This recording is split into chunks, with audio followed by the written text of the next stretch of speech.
আমি এখন এই কীর্তনখোলা বিলাসবহুল লঞ্চটিতে উঠব, আপনাদেরকেও একটু দেখানোর চেষ্টা করব, আমাদের সঙ্গেই থাকুন।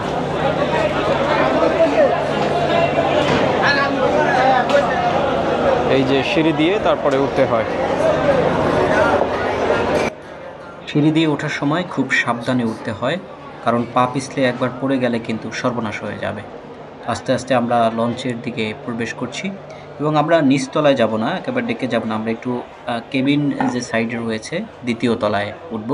তো এই সিঁড়ি দিয়ে আসলে দ্বিতীয় তলায় উঠতে হয় এবং সামনেই দেখতে পাচ্ছেন যে ওয়েলকাম কীর্তনখোলা 10 বরিশালগামী লঞ্চের মধ্যে কীর্তনখোলা 10 লঞ্চটি অন্যতম অনেক বড় লঞ্চ। এই লঞ্চের মধ্যে অনেকে ফেরি করেও বেড়ায়, অনেক খাবার বিক্রি করে থাকে এবং এই লঞ্চের পাশাপাশি কিন্তু আরও অনেক লঞ্চ রাখা রয়েছে, সেটি আপনারা দেখতে পাচ্ছেন এবং এটি হচ্ছে রিভার সাইড কেবিন। আর এই কেবিনগুলো নেওয়ার জন্য মানুষ এক প্রকার যুদ্ধ করে বলা যায়।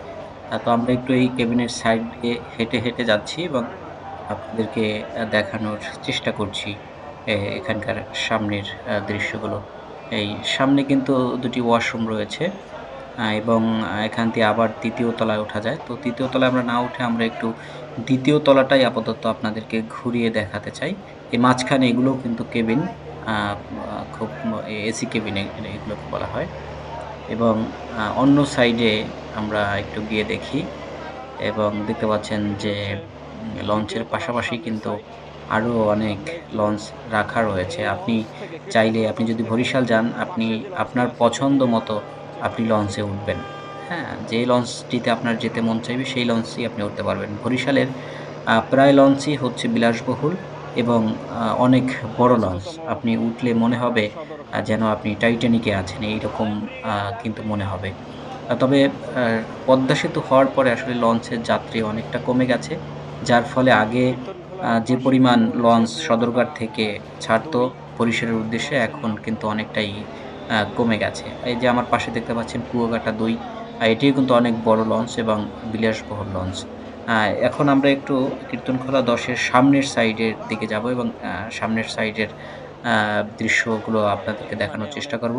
তো এখানে দেখলাম যে অনেকেই ফটোগ্রাফি করছেন, কারণ এখানকার যে ডেকোরেশন, এই ডেকোরেশনের অনেকেরই পছন্দ, যার ফলে এই সামনের সাইডে এসে সবাই ছবি তোলে। তো এই হচ্ছে লঞ্চের দ্বিতীয় তলা থেকে নিচের দৃশ্য। সেই দৃশ্যগুলো আমরা আপনাদেরকে দেখানোর চেষ্টা করছি। খুবই কোলাহলপূর্ণ একটি জায়গা।